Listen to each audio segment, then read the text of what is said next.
4 minutos para las 9 de la mañana. Fernando Vázquez, el periodista, está aquí, nos va a presentar información que ha logrado obtener, que tiene que ver con los números rojos del gobierno del estado. Así es, Emanuel. Mira, cuando ahora el diputado Juan Cáceres dijo que estaba el estado financiero allí en el portal de transparencia, entonces yo busqué, y ahí está en efecto el estado financiero al mes de septiembre ya de este año, ¿no?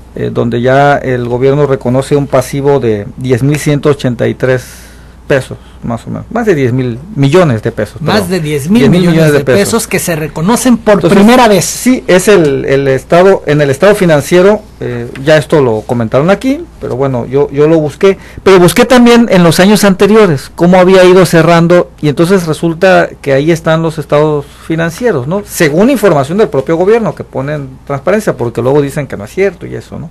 Entonces yo revisé, te voy a dejar copia como siempre, pues todos los estados financieros que el propio gobierno reporta según su portal de transparencia. Son datos de ellos, ¿no? Habrá que ver si son ciertos o no, pero son los que ellos dan. Entonces yo hice un ejercicio y resulta que encontré algunos detalles, ¿no? Esto es parte del análisis primero que quiero, que creo que vale la pena exponer. Resulta que revisando los estados financieros año con año, 2007, 8, 9, 10, 11 y lo que va del 2012, me encuentro con que primero hay que explicar que la parte de los estados financieros tiene el apartado de pasivos, es decir, lo que debe, en términos prácticos, lo que debe el gobierno, lo que debe pagar. Y eso se divide en dos partes: el pasivo a corto plazo, que es, pues lo tiene que pagar pronto, en menos de un año, y la deuda de largo plazo, que es la formal, de la que todo el mundo habla. Es importante esta aclaración porque siempre luego sale el secretario de Finanzas: no es que nuestra deuda es de tanto, lo otro son mecanismos financieros y bla, bla, bla. Pero ¿no? al final se debe. Pero se debe. Es dinero que se debe. Y lo que yo encontré es que año con año, o sea, cada cierre de año, en 2007, a fines de 2008, el gobierno termina el año debiendo deuda y debiendo estos otros pasivos de corto plazo. Son las dos vías, ¿no? Y empezó desde el 2007, pero uno dice, bueno, el 2007 fue la inundación, pidió 4,000 millones de pesos. Y sí, en efecto, aquí te muestro una grafiquita que hice.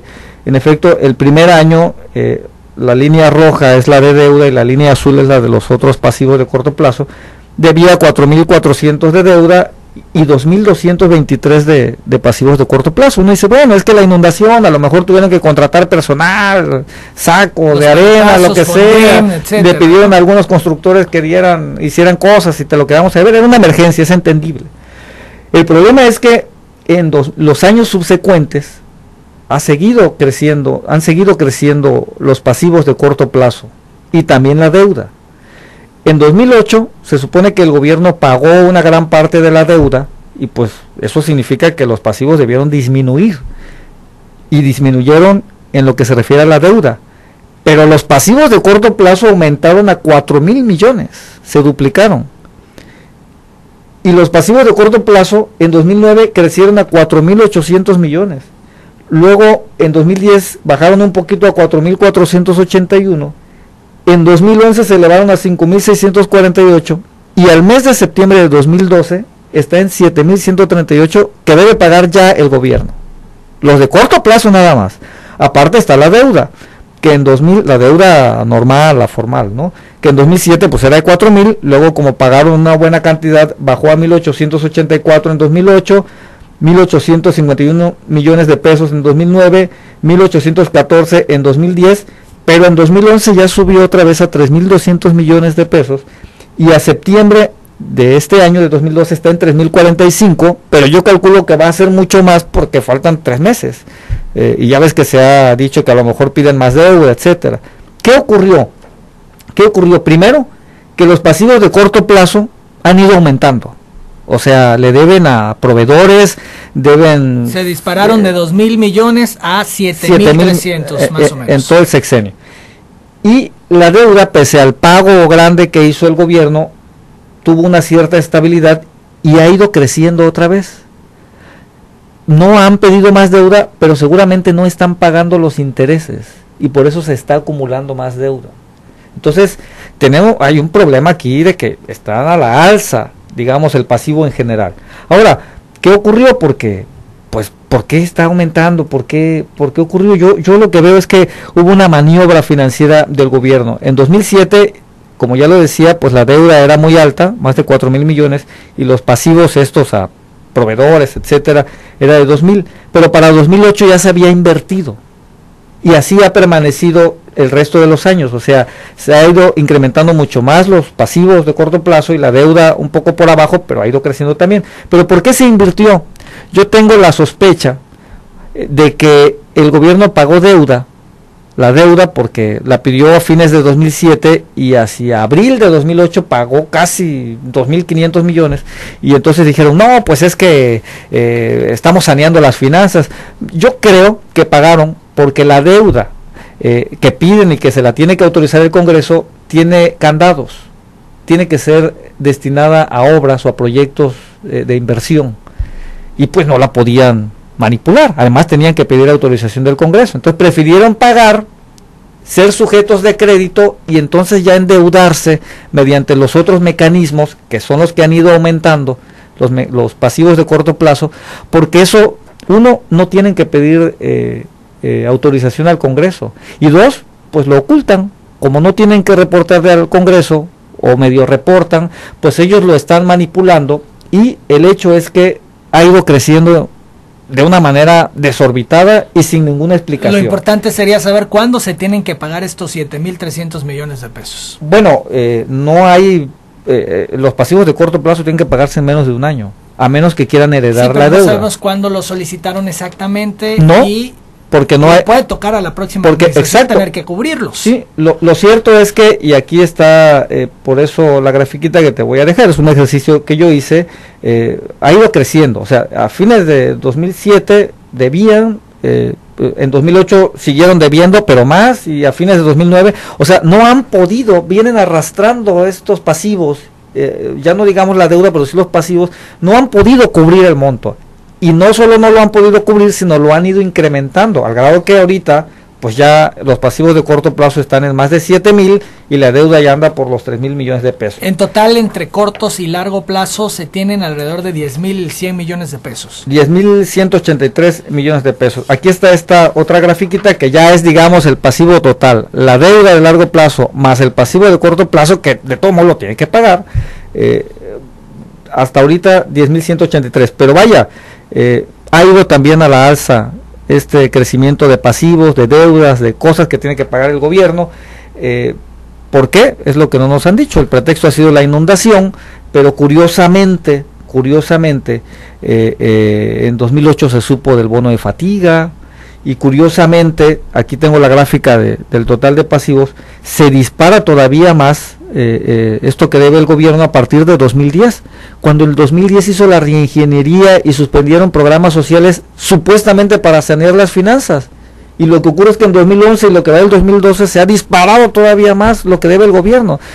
¿Qué está pasando adentro? Las acciones que se han tomado, según esto, para ahorrar recursos no han funcionado, no, podríamos entender. No han funcionado, no han funcionado o no fueron tales, ¿no? Y lo que se afectó fue a la población, pero adentro traían un relajo administrativo. Nada más para terminar este apartado del análisis, decir que revisando nada más el estado financiero ahorita, bueno, esto es del mes de septiembre, pero de septiembre a diciembre quedan 3 meses. En este último trimestre es cuando el gobierno por lo menos debe pagar estos pasivos de corto plazo de más de 7,000 millones, pero en la parte de los activos circulantes solo reporta poco más de 2,000. Entonces, yo no sé, insisto, a menos que se saquen el melate o que les caiga una lluvia de dinero, ¿cómo van a pagar en estos 3 meses? ¿Cómo podrán cubrir esos 7,000 millones cuando no se tiene ese recurso? Yo lo que digo es que el gobierno no tiene cash, no tiene dinero, no tiene efectivo. ¿Cómo lo van a pagar? No sé. Espero que no hereden la deuda a la próxima administración porque podrían buscar esa salida, ¿no? Estos son datos, Emanuel, de los estados financieros que reporta el propio gobierno. Son datos de ellos. Yo nada más hice una grafiquita y más o menos para entender qué ha ocurrido. Pero fíjate que tengo un documento aquí que obtuve una copia. Hace unos días, creo que un par de semanas, los diputados electos fueron a la Ciudad de México y estuvieron en la Auditoría Superior de la Federación y allí el auditor superior y bueno, el personal de la auditoría les dio un curso, pues para entender un poco cómo está lo de la fiscalización y todo. Y les dieron un paquete de información que se las explicaron. Uno de esos documentos es este, que te voy a dejar también una copia, yo obtuve una copia, que se llama Análisis de la deuda pública de las entidades federativas y municipios, con énfasis en el estado de Tabasco. O sea, la Auditoría Superior de la Federación va revisando todas las entidades. Entonces les explicaron el caso Tabasco. Esto fue hace un par de semanas. Entonces trae mucha información, muchas gráficas, etcétera, pero hay un dato, Emanuel, que es el que yo quiero compartir con el auditorio, una gráfica donde la Auditoría Superior de la Federación le dijo a los diputados electos, y ellos tienen esta información, que hay una deuda no registrada ante la Secretaría de Hacienda y Crédito Público. Varios estados la tienen. Y en el caso de Tabasco, esta deuda no registrada ante la Secretaría de Hacienda y Crédito Público es de 2.060 millones de pesos. Este dato es, según la auditoría, al primer trimestre de 2011. Es decir, hace más de un año, lo cual quiere decir que a estas alturas probablemente sea más. Esto es, para entenderlo, los 10.183 millones que se tenían es una cosa, y además se tiene esta deuda no registrada. Pues es lo que no refleja. Es lo que no dicen. Yo no sé si esto que ellos reportan ya lo registraron. ¿Está incluido o no está incluido? No se sabe. Yo creo que no, porque si lo incluyeran estaría muy claro en el estado financiero, pero si Hacienda está diciendo que es no registrada, quiere decir que lo están ocultando, entonces no creo que lo hayan puesto en el estado financiero. Deuda no registrada, deuda del gobierno de Tabasco no registrada ante la Secretaría de Hacienda y Crédito Público, 2.060 millones de pesos.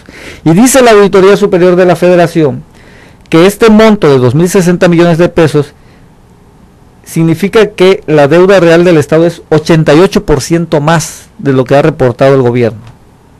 88% más, casi el doble. Entonces, son cifras de la Auditoría Superior de la Federación. ¿Estamos hablando de qué? ¿18,000 millones de pesos pues, más o menos? No sé, es donde las cuentas pues ya no me salen. Estoy queriendo exponerlo y pedir que la Secretaría de Finanzas pues nos aclare a todos los tabasqueños esto que está ocurriendo, porque además, otra cosa, en esta grafiquita que la auditoría entregó a los diputados electos, se ve claramente que Tabasco es la séptima entidad a nivel nacional con deuda no reportada ante Hacienda.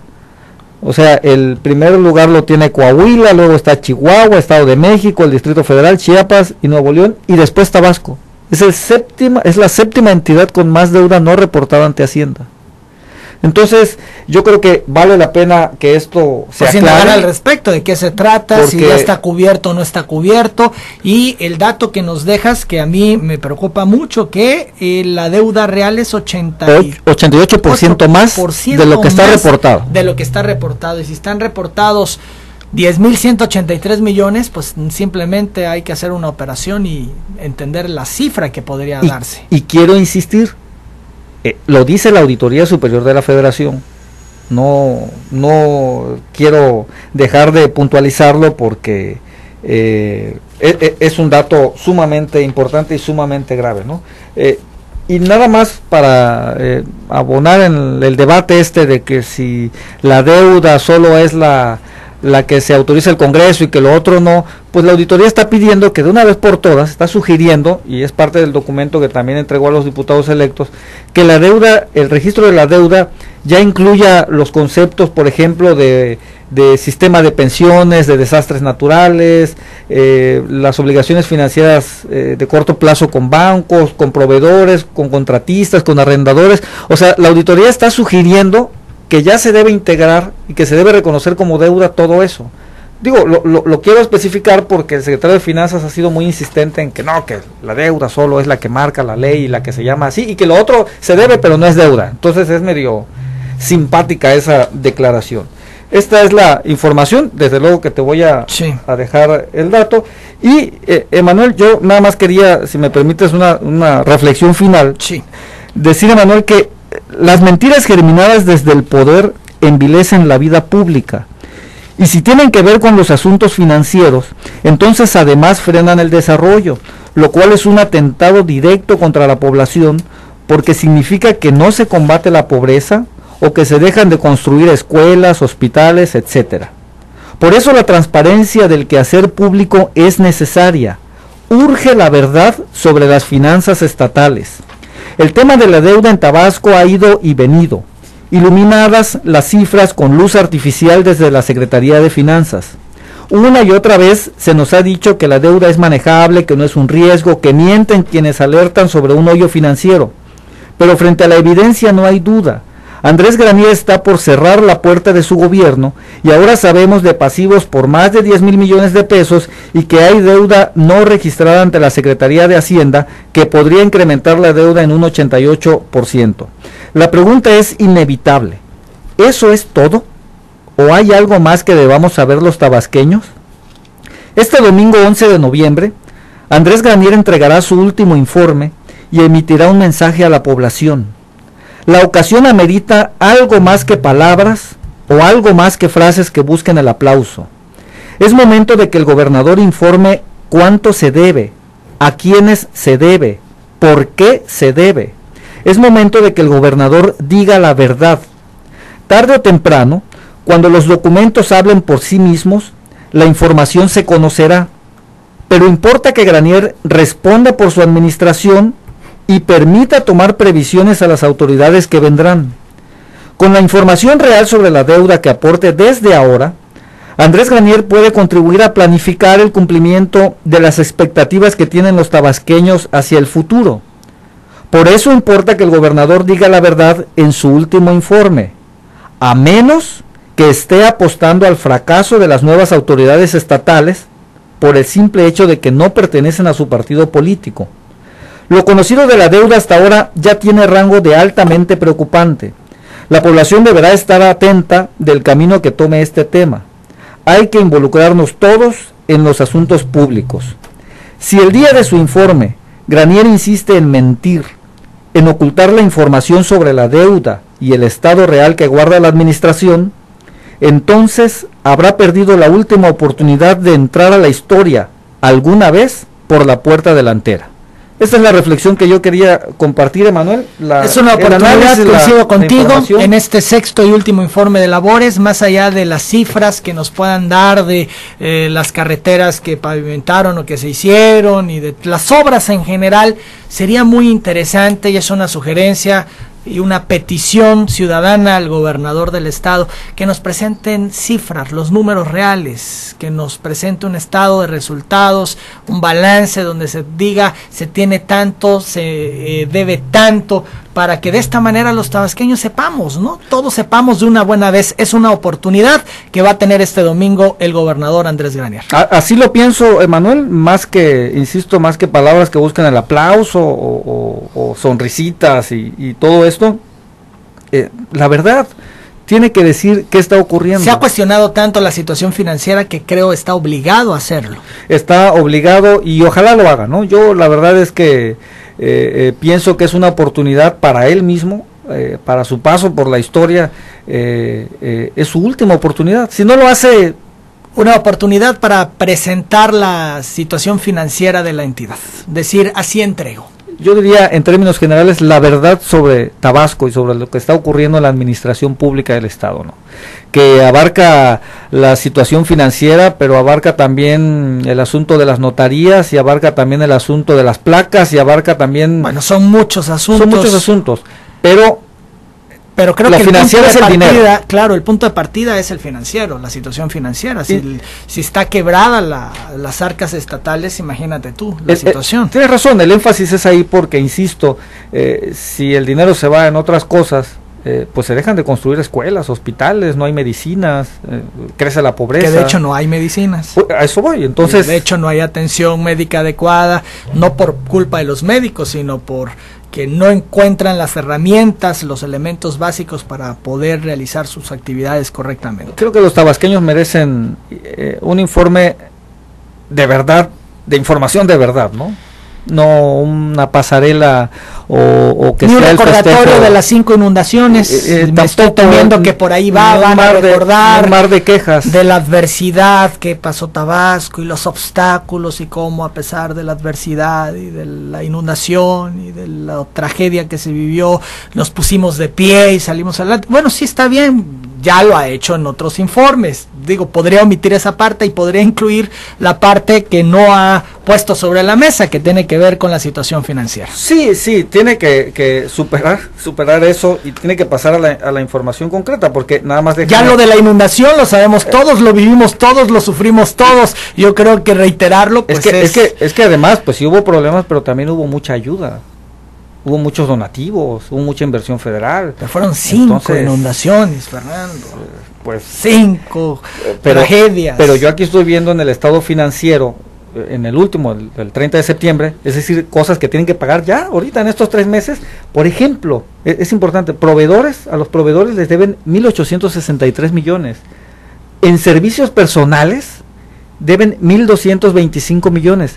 Ya los deben. ¿Servicios personales de qué? Digo, porque todavía tienen que pagar aguinaldo. Y los deudores diversos, ¿te acuerdas del tema que no se ha aclarado? Pero mira, hay un rubro aquí en el pasivo circulante, dinero que tienen que pagar.